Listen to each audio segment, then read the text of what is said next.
నాకు విముక్తి కల్పించింది మరి ఆనాడు ఉద్యమకారులు కేసీఆర్ గారి నాయకత్వం. అదేవిధంగా బహుజనవాదం కూడా తరతరాలుగా అణచివేతకు గురైన సామాజిక వర్గాలు ఈ దేశంలో మరి వీళ్ళందరికీ కూడా విముక్తి కల్పించి వాళ్ళని వెలుగువైపు మరి నడిపించింది బహుజనవాదం. ఈ రెండింటిలో కూడా అణచివేత కామన్గా ఉంది, విముక్తి అనేది ఒక లక్ష్యంగా ఉంది. మరి ఈరోజు కేసీఆర్ గారి నాయకత్వంలో తెలంగాణ మన గత 10 సంవత్సరాలు ఒక స్వర్ణయుగాన్ని చూసి ఒక బలమైన తెలంగాణకు ఒక గొప్ప పునాది వేయబడ్డది. దురదృష్టవశాత్తు ఈరోజు మరి వారు అధికారంలో లేరు, కానీ ప్రజల గుండెల్లో ఇంకా కేసీఆర్ గారు ఉన్నారు. సో అయితే మరి ఈరోజు చాలామంది చాలా మాట్లాడుతున్నారు. మరి ఈరోజు ఇంతకుముందే మేము అక్కడ కూర్చొని మాట్లాడుతున్నప్పుడు చాలామంది ఇక్కడ నుంచి మరి వెళ్ళిపోతున్నారు, కానీ మీరు మాత్రం ఒక పెద్ద బలగంగా వచ్చారని చెప్పి మరి బీఆర్ఎస్ సీనియర్ నాయకులు నాతో అన్నారు. వారికి హృదయపూర్వక ధన్యవాదాలు.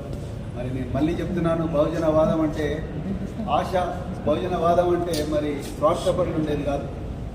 బహుజనవాదం అంటే మరి నిస్వార్థపరులు, సేవ కోసం వచ్చేవాళ్ళు, మరి సంపద కోసం వచ్చేవాళ్ళు కాదు బహుజనవాదులు.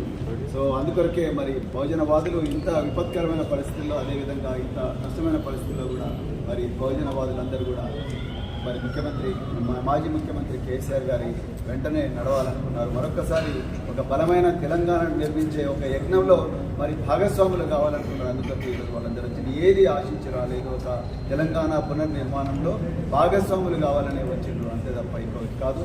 మరి ఇంత చక్కటి అదృష్టం, అవకాశం నాకు ఇచ్చినందుకు భారత రాష్ట్ర సమితి నాయకత్వం అందరికీ కూడా హృదయపూర్వక ధన్యవాదాలు చెప్తూ నేను మళ్ళొక్కసారి చెప్తున్నా, మరి తెలంగాణ ప్రజలందరికీ, మరి ముఖ్యంగా నాతో ఈ 2.5-3 సంవత్సరాలు నాతో కలిసి నడిచిన బహుజనులందరికీ కూడా చెప్తున్నా, నా గుండెల్లో బహుజనవాదం ఉన్నది, నా గుండెల్లో మరి మహనీయుల త్యాగాలు ఉన్నాయి, నా గుండెల్లో తెలంగాణ అమరవీరుల త్యాగాల సారాంశం ఉన్నది.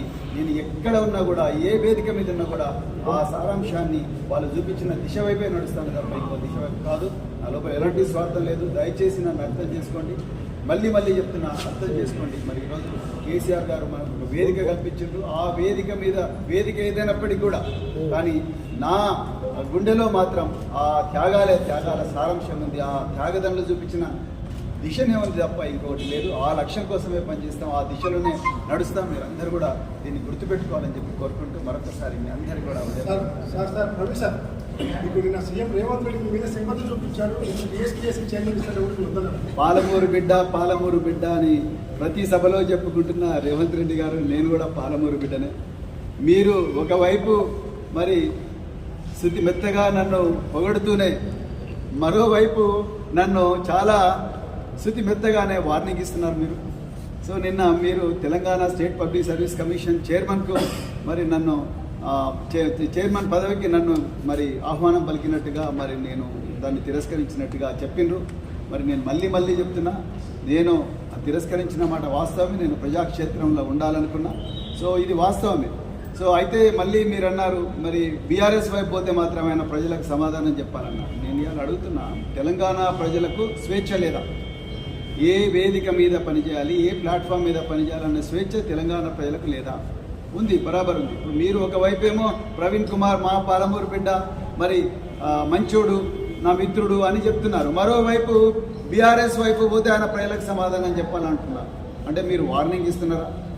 లేకపోతే మీరు గేట్లు తెరిస్తే మరి చాలామంది పెరికి పందరు, చాలామంది అసమర్థులు, చాలామంది స్వార్థపరులు.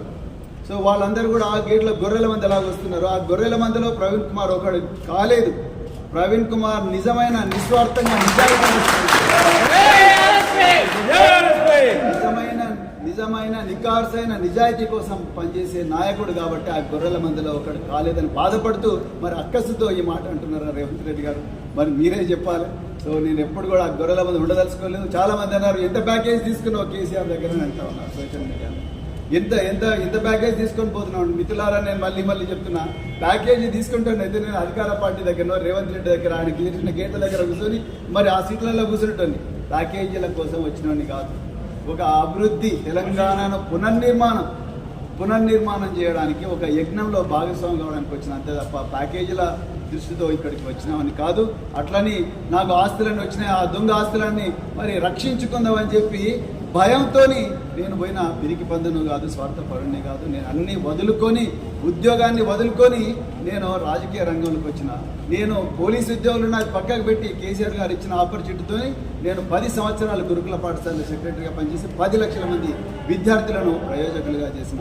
నాకు పైసలు అవసరం లేదు, అలా ప్రజాసేవనే ముఖ్యం అని చెప్పి ఇక్కడికి వచ్చిన. అందుకొరకు రేవంత్ రెడ్డి గారు దయచేసి మీరు మరి మీ దారిన రాని వాళ్ళను బెదిరించడం దయచేసి మానుకోండి. నేను కూడా పాలమూరు బిడ్డనే, నా లోపల కూడా మరి అదే తుంగభద్ర నది తినే, నా లోపల కూడా అదే నడిగడ్డ గాలే ఉన్నది, అదే విధంగా నడిగడ్డ తిండే నేను తిన్నా. అందుకొరకు మరి పాలమూరు బిడ్డను, మీ పాలమూరు బిడ్డ అయితే మరి నేను కూడా పాలమూరు బిడ్డనే. సో అందుకొరకు దయచేసి అట్లా వార్నింగ్లు ఇవ్వకండి, మరి మీరు హోదాను తగ్గించుకోకండి అని మరొకసారి.